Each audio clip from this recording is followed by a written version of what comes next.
you want to become an exceptional human being, right? So in order to do that, you have set some goals that might be very ambitious, and that's good, but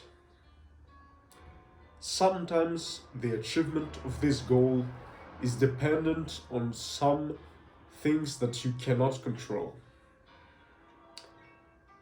And when you don't achieve the goals that you set, either because the nature of these goals was that you weren't in the absolute control of the outcome of the achievement of them, either because they were too difficult, you tend to feel disappointed.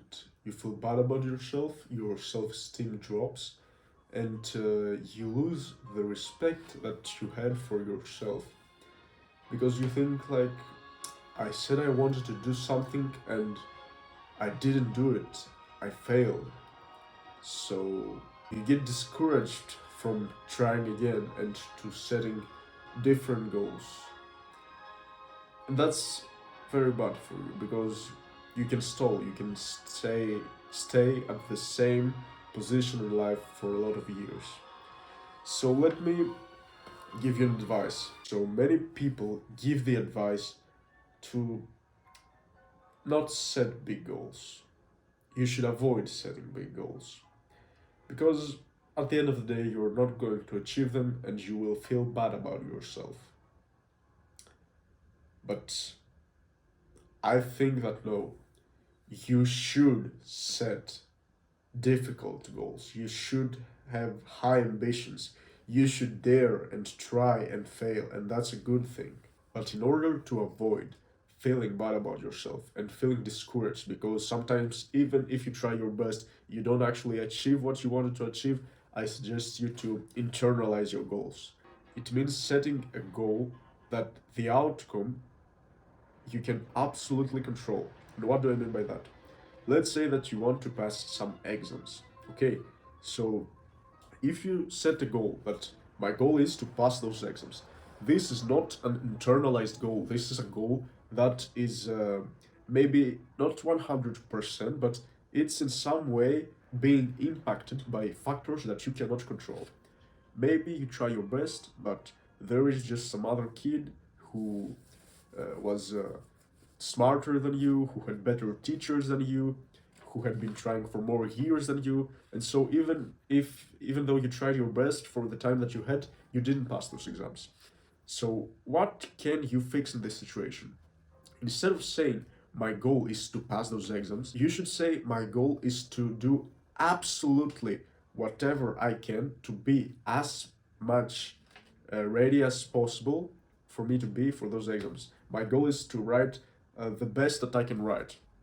And that's actually a much better approach because, yeah, okay, you'll tell me at the end of the day the goal is the same to pass those exams. But if you do this little mind trick and convince yourself that your goal is not actually to just pass the exams but to do the best preparation that you can, then you won't be feeling as much stress because you know that your goal is to prepare as best that you can, and it's something that you can absolutely control. So you don't need to stress, you just need to work.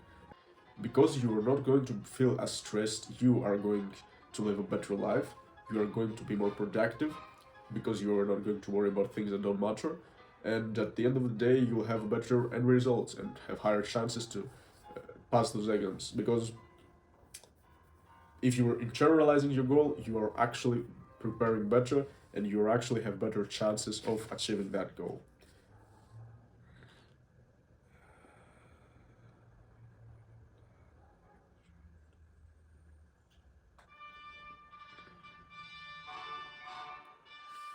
Another example is in basketball training. I want to have a better three pointer. So I can either go practice and say, okay, my goal is to get at least 30% in today's session on three pointers. Because, like, the week before I had 25%, so my goal is to have 30% this time. But that's actually something that I can't fully control because, yes, it depends on my concentration if I perform well or not.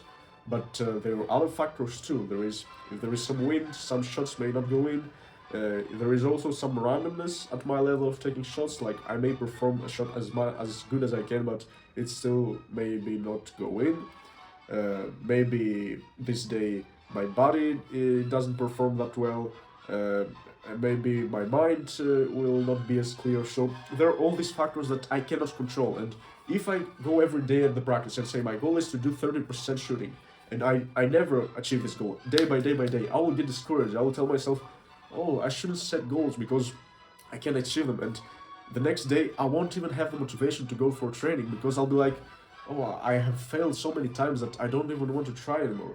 So a more wise approach, and the approach that I use, is just to show up to the court and say my goal is to do 100 3-point shots. I don't care if zero of them go in. I just care of showing up every day and doing this 100 shots. And you know what's funny? When I don't concentrate on the fact of just having 30% and being like, I have to make this shot right now, and getting stressed and thinking about things that I can't control, I actually perform poorer. Like when I only care about shooting the 100 shots and not by not by making them go in, I actually perform better because instead of thinking, oh, I really need to make this shot, I'm thinking, oh, okay, so I should focus on having a good form, and that's all I can control. And okay, if it doesn't go in, it's okay. NBA players miss 3-pointers all the time, and I just do it for fun, so it's okay to if the shots don't go in. And I'm just here to do my training to do the 100 shots, and after a month, I'm better than everyone else of my friends at 3-point shooting. Why? Because I kept showing every day. They might say, oh, I want to have at least 30%, didn't make it, getting discouraged, the goal is over, no progress being made in the long run.